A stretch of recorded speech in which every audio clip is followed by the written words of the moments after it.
Hey everyone, and welcome back. Last time, we took a bird's eye view of all the different sterilization methods out there. But today we're zooming in on the undisputed king of them all, autoclave sterilization. Trust me, by the end of this, you are going to have a rock-solid grasp on the core knowledge you need, not just for your BOTT exams, but for your entire career in the operating theater. All right, you ready? Let's get into it. So first things first, what exactly is autoclaving? You can think of it as a high-tech, superheated steam bath that's happening under intense pressure. Now, this process is so incredibly powerful that it destroys absolutely every form of microbial life. I'm talking even the super tough bacterial endospores.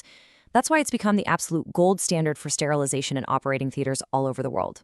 The real magic of the autoclave really comes down to this power trio. First, you've got heat. Intense heat that literally cooks and unravels the essential proteins that microorganisms need to survive. Second, you have moisture.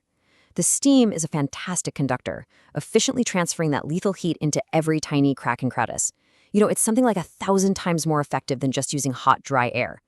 And third, there's pressure. Pressure is the secret sauce that lets us push the temperature of that steam way, way above the normal boiling point of water. Now, if there's one thing you take away today, let it be this. This is a huge point and a common mistake people make. It is not the pressure itself that kills the microbes. Nope. The pressure is just the tool we use to create the real weapon, that incredibly high temperature steam. So remember that little phrase, pressure is the means, heat is the weapon. Okay, so now that we know the theory, let's pop the hood on the autoclave itself and see how it works. Knowing these different parts isn't just for fun. These are the kinds of bread and butter questions you're absolutely going to get in your Viva exams. So here are the key players on the team. You've got the main chamber where everything happens, the door with its super important gasket, the steam generator that makes the steam, and of course, gauges to keep an eye on everything. You've also got a safety valve, which is critical. Now, the two I want you to pay attention to are the air removal system and the steam trap. Both of these are crucial for making sure only pure steam is doing the work. But there's one safety feature that's so important we've got to give it its own slide. And here it is. This is a classic Viva question. If an examiner asks you, what physically stops you from opening that high-pressure door during a cycle? Your answer, your precise answer, is the door interlocking safety mechanism. It's a non-negotiable safety feature and a super common question. So go ahead and lock that one in your memory right now. Now you should know, not all autoclaves are built the same. The two main types you're going to see are gravity and pre-vacuum. The older gravity models are kind of simple. They just use hot steam to push the heavier, cooler air down and out a drain. The problem is, this can sometimes leave little air pockets behind. But the modern standard, the pre-vacuum or Class B autoclave, is way more advanced. It uses a powerful vacuum pump to actively suck all the air out first. This guarantees perfect steam penetration, which is why it's the absolute go-to for all the wrapped and porous items we use in today's hospitals. All right, so every single time you press start on an autoclave, it goes through a very specific 5-phase sequence. Understanding this whole journey from beginning to end is absolutely critical to making sure you get a sterile result every single time. So let's break it down step by step. First step is the conditioning phase. This is where all the air gets removed. Next is the heating phase, or come-up time, where steam floods the chamber and everything gets up to temperature and pressure. The most important part is next, the exposure phase. This is the holding time where the load is kept at that target temperature to kill everything. After that, we have the exhaust phase, where the steam is safely released, and finally, the all-important drying phase to get rid of any leftover moisture. And speaking of that drying phase, that brings us to an absolute ironclad, non-negotiable rule. Are you ready? A wet pack is a failed pack. Period. Why? Well, because any moisture can act like a tiny superhighway for microbes to travel right through the packaging. We call this wet strike-through. So if a pack comes out of that autoclave even slightly damp, it is considered contaminated and has to be sent back to be completely reprocessed. There are absolutely no exceptions to this rule. So we've got the theory down. Now let's get into the practical side of things, the exact numbers and the right techniques you need to guarantee a perfect cycle.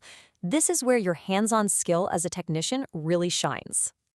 Okay, get ready to take a mental snapshot because these numbers, these are your new best friends. You have to memorize these for your exams. The slower, older gravity cycle runs at 121 degrees Celsius and 15 psi. The much faster, more modern pre-vacuum cycle hits 134 degrees at 30 psi.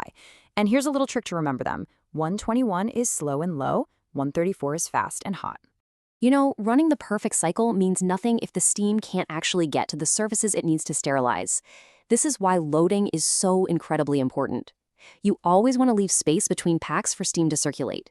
Place things with openings, like bowls, facing down so water can drain out. And please, use perforated trays. The biggest mistake, the #1 reason cycles fail? Overloading the chamber. Simple as that.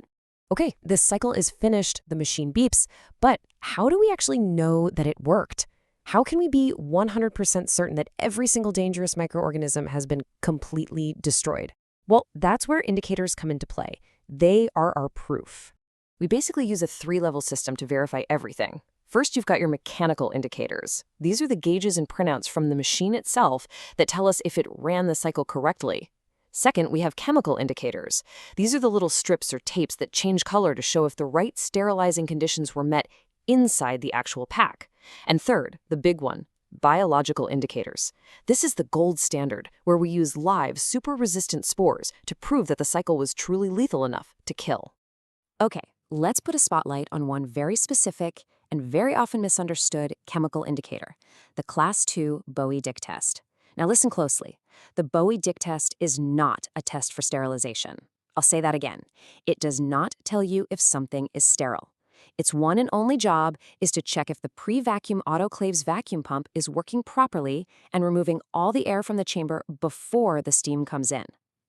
That's it. And the results are really easy to read. They're crystal clear. A pass is a nice, uniform color change across the entire test sheet. A fail, on the other hand, looks all patchy and uneven.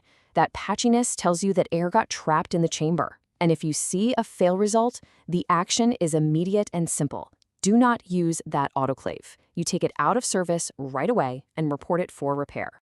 And now for the ultimate test, our gold standard, the biological indicator, or BI. For steam sterilization, we use the baddest, toughest spores we can find, Geobacillus styrothermophilus. Let's just call it Geo to make it easier. After the cycle, the little vial with the spores is incubated. If it stays its original color, usually purple, that's a pass. The spores are dead.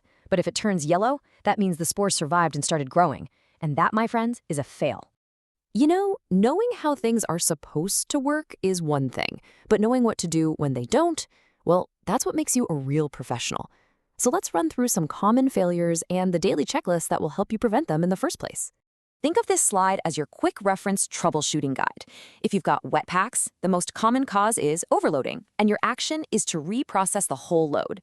If your daily BOTT test fails, it could be a vacuum leak or a bad door gasket. You have to stop using the machine and report it. And if a biological indicator fails, that's serious. You have to quarantine that entire load and maybe even recall items from previous loads. Remember, patient safety always comes first. To stay ahead of any problems, this should be your daily mantra. Before the very first cycle of the day, clean the chamber drain, check the door gasket, and run your BOTT test. Before every single load, check the integrity of the packs and load them correctly. And after every single cycle, check the machine's printout, inspect for any wet packs, and document everything. All right, let's do a quick rapid-fire quiz to see what's stuck. Ready? Question number 1. What is that super tough biological indicator organism that we use for steam autoclaves? Give you a second. That's right, it's Geobacillus styrothermophilus. Okay, question number 2. We talked about this, and it's a huge practical point. In the real world, what is the single most common reason for a failed sterilization cycle? And the answer is overloading the chamber. And for our final question, let's talk about professionalism. Documentation is your legal and professional responsibility. It's everything. So what is the most important rule to remember about your sterilization log? The answer that every single professional lives by is this: if it's not recorded, it didn't happen. Thanks so much for joining me for this Explain